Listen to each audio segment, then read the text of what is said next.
बोला। हमरा से है रोज रोज के खटनी ना होई हो। काहे हो?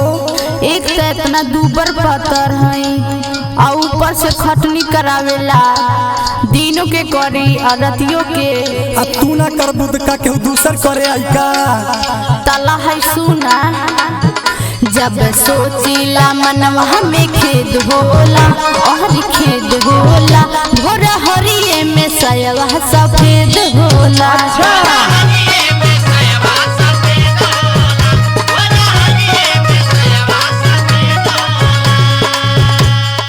सुना सुना उपाय बता देते। हाँ सुनावा। गोरी नीचे बोरियवा बिछावल करा, हाँ बिछावल करा, कम करत मतन का उठावल करा।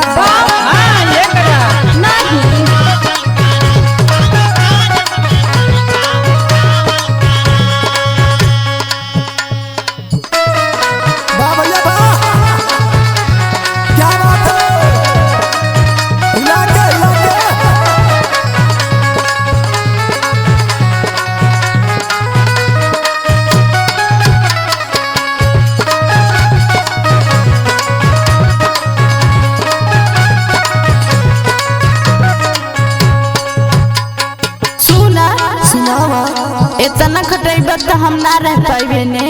काहे हो? बतावा तनी काहे ना रह पाई। बतावा। होते सबेरे नई हर चली जाई दुनिया पीरा लावे लहरवाई।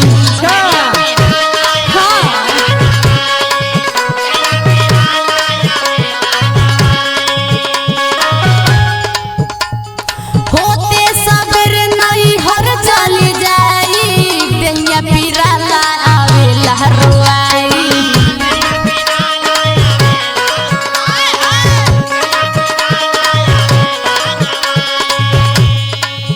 मोर सुघर बदनिया गेंद होला और गेंद होला भोर हरिये में सयवा सफेद होला।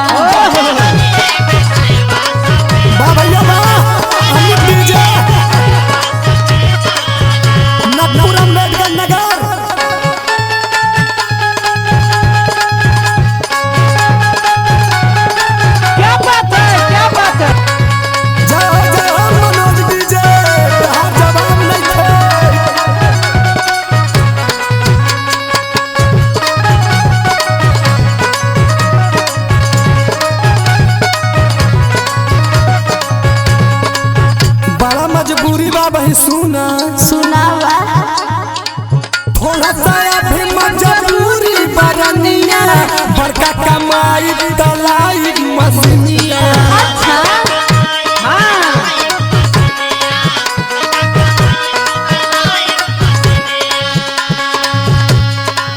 थोड़ा सा अभी मजबूरी बरनिया बड़का कमाई तलाई मसनिया।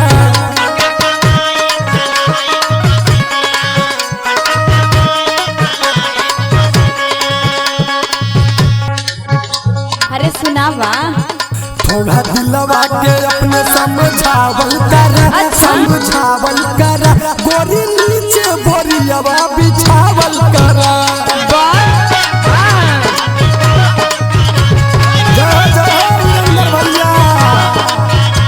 साजन रिकॉर्डिंग स्टूडियो खजरी बाजार अम्बेडकर नगर।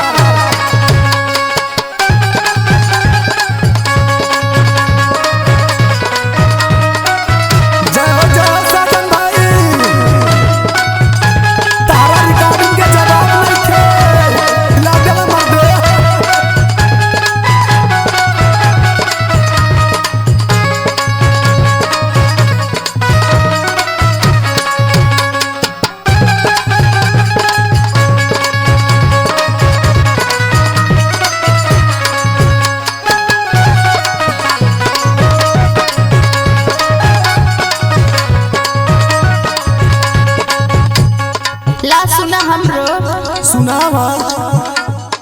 अमन बलमुआ सुधार रहनिया माई से कहब ना त कुली कहानिया। हाँ हो ये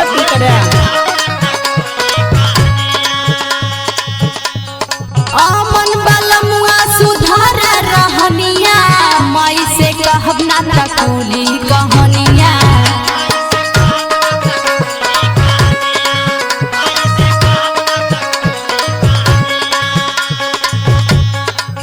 सुनाया हमित से है मतभेद होला और भेद होला भोर हरिये में सयब सफेद हो।